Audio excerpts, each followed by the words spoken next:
ชีวิตสอนราบเรืองหัวมุมเมืองเที่ยวไปมาหลายคนหมู่บ้านบ้านบุกทุกตำบลทุกแห่งหนไกลไกล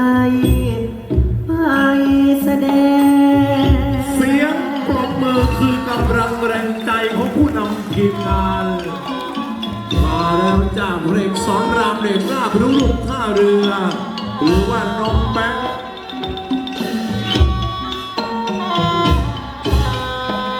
สอน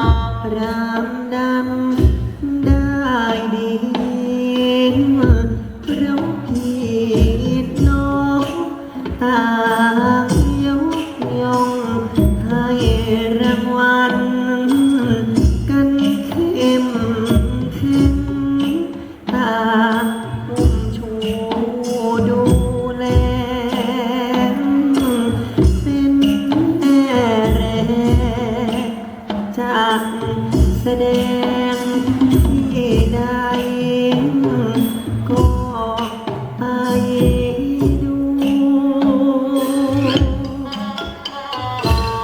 คืนพรุ่งนี้ก็เดินทางไกลสักนิดครับพรุ่งนี้ไปในเขตจังหวัดนครราชสีมาครับพี่น้อง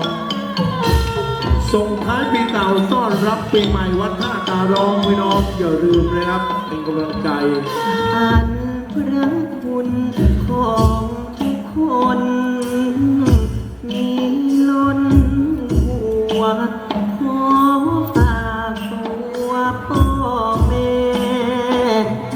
ดูแลหนูสอนรามรักปากมันกตัญญูช่วยเอ็นดูช่วยสงสารกันต่อ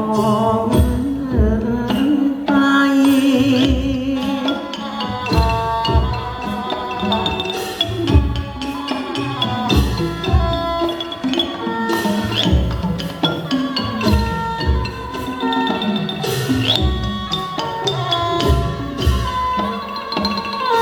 สอนราม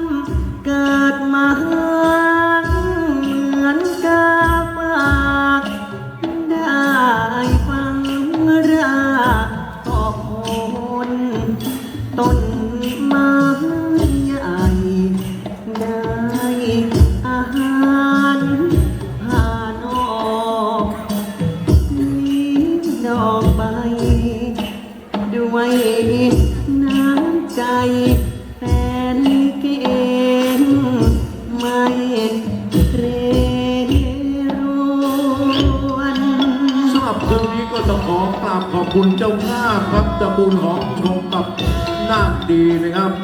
ขอให้ครอบครัวท่านมีความสุขความเจริญหาสอนรามมาถวายกับหลวงพ่อพุทธอาคมให้เพชรทองกองใหญ่ไหลมาให้การค้ามีกำไรไรนาสวนให้มีเงินค้างนั่งหน้านวลให้เกินควรเหลือใช้ให้สอนราม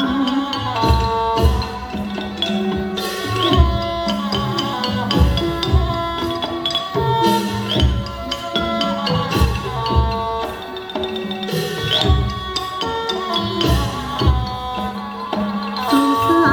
รลูกที่อ่อนที่นอนตักอย่าเพิ่งพลัก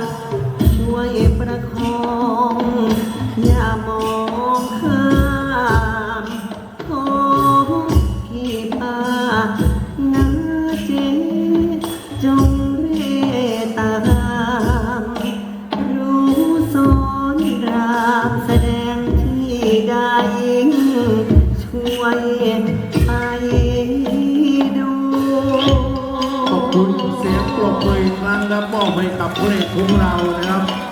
พี่น้องชาวประทุมครับคืนวันที่2 มกราคมพบกันที่บ้านนายกการกรุงเน้น